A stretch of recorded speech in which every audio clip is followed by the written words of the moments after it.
खबर जयपुर से है, जहां दिन दिहाड़े दंपत्ति के घर में घुसकर हत्या होने से राजधानी में सनसनी फैल गई।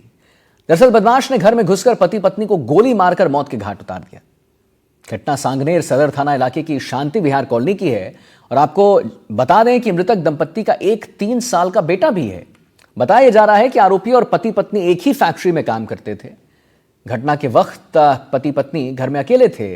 आरोपी ने पिस्टल से ताबड़तोड़ फायरिंग कर दोनों को मौत के नींद सुला दिया। फिलहाल घटना के बाद से ही पुलिस घटनास्थल पर साक्ष्य जुटाने की कोशिश में जुटी है।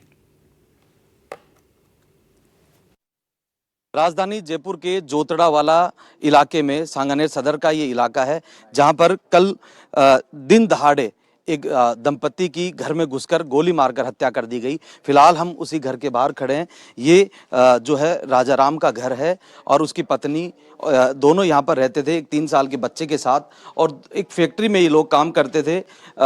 और अभी हम जहाँ पर हैं वो राजाराम का ही घर है और राजाराम कल 10 बजे अपने घर से काम के लिए निकलने वाले थे और उससे पहले उनके पास एक फोन आता है और वापस वो बीच रास्ते से अपने घर पे लौट जाते हैं। फिलहाल घर में कोहराम का जो है मचा हुआ है और राजाराम जब यहाँ से निकल रहे थे तो ये बैग जो है वो राजाराम का है। वो इस बैग को लेकर अपने घर से निकल रहे थे, लेकिन बीच रास्ते में ही जो आरोपी है इस पूरे मामले का वो उन्हें फोन करता है और वापस घर आने की कहता है।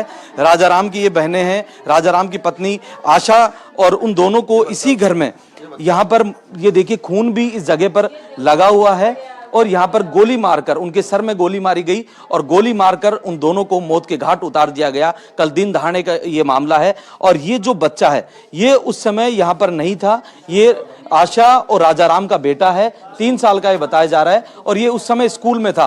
अगर परिजनों का ये कहना है कि अगर ये यहाँ पर होता तो वो इसे भी मौत के घाट उतार देता। उनकी जो बहनें हैं जो उस समय यहाँ पर मौके पर मौजूद थी। क्या नाम है आपका? मीनाक्षी। मीनाक्षी, क्या हुआ था कल? कितनी बजे की बात है?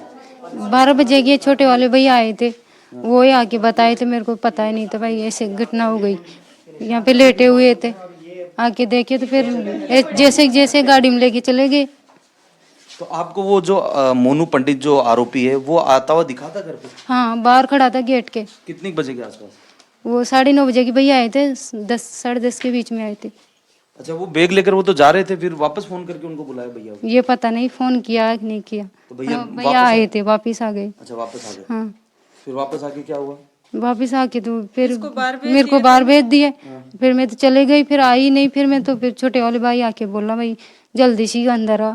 फिर हम दोनों देखे तो दोनों, भाभी इधर पड़ी थी, भैया इधर पड़े थे। तो कोई धमाके? आप कितनी दूर थे यहाँ से उस समय? ये पास में मकान। आवाज आई कोई गोली? बिल्कुल भी आवाज नहीं आई। बिल्कुल आवाज नहीं आई।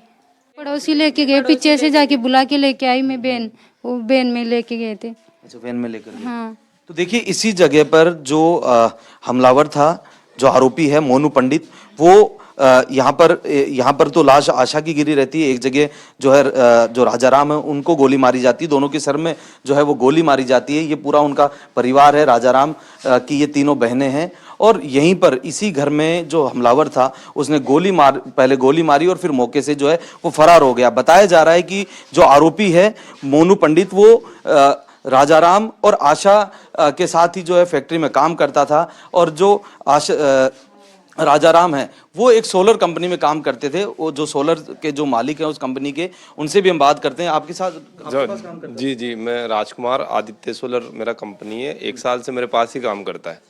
डेली हमारा रूटीन था कि जो भी ऑफिस में आते हैं वहाँ से जीपीएस के फोटो के साथ ग्रुप में डालेगा, मेन ग्रुप में।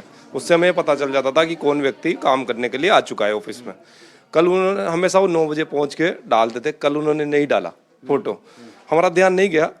हमारे जो दूसरे साथ में देवराज जी काम करते हैं उनके साथ में यहाँ पे 3 का स्टाफ है, 1 मार्केटिंग 2 प्रोजेक्ट वाले। तो देवराज जी ने उनको फ़ोन किया तो 10:30 बजे उन्होंने बताया कि मैं आज लेट आऊँगा, घर पे थोड़ा काम है। ये बात शायद 10 बजे की है। मैंने उनको फ़ोन किया था 12 बजे। हमेशा वो एक ही फ़ोन में फ़ोन उठा लेते थे या 2 मिनट में वापस फ़ोन आता था, 5 मिनट मैक्सिमम की। उनका 1.5 घंटे 2 घंटे तक फ़ोन नहीं आया मुझे वापस। उस केस में 2-2:30 बजे फिर मैंने वापस फ़ोन किया, फिर वो वापस फ़ोन नहीं आया। फिर मैंने दूसरे लड़के को फ़ोन किया, देवराज जी को, कि मैंने कि राजाराम जी कहाँ हैं।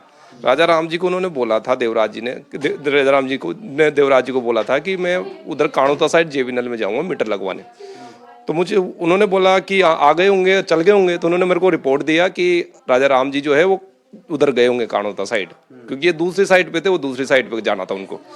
फिर शाम को जब मैं 4 बजे कोटा, मैं एक्चुअली कोटा था, यहाँ हमने नया ऑफिस शिफ्ट किया था। ये कैसे कामकाज में कैसे थे, व्यवहार कैसा था? देखिए जो राजा राम जी, अगर यूँ बोला जाए कि राजा राम जी ने किसी को गाली दी है या थप्पड़ मारी है, तो मेरे लिए इम्पॉसिबल है उस चीज़ को मानना, क्योंकि राजा राम जी बहुत शांत स्वभाव के थे, बहुत जिम्मेदार व्यक्ति थे। जब मैं बोल रहा हूँ ना कि पहली बार फोन में उठाते थे, जिम्मेदारी। हाँ, रात के 10 बजे भी मैं अभी ऐसा लगा कि उनके घर में कुछ इस तरह चल रहा है, कभी उनके हाव। देखिए राजा राम जी के जो आते थे बहुत एनर्जेटिक काम करते थे, 9 बजे आना, शाम को 6-6:30 बजे तक जाना।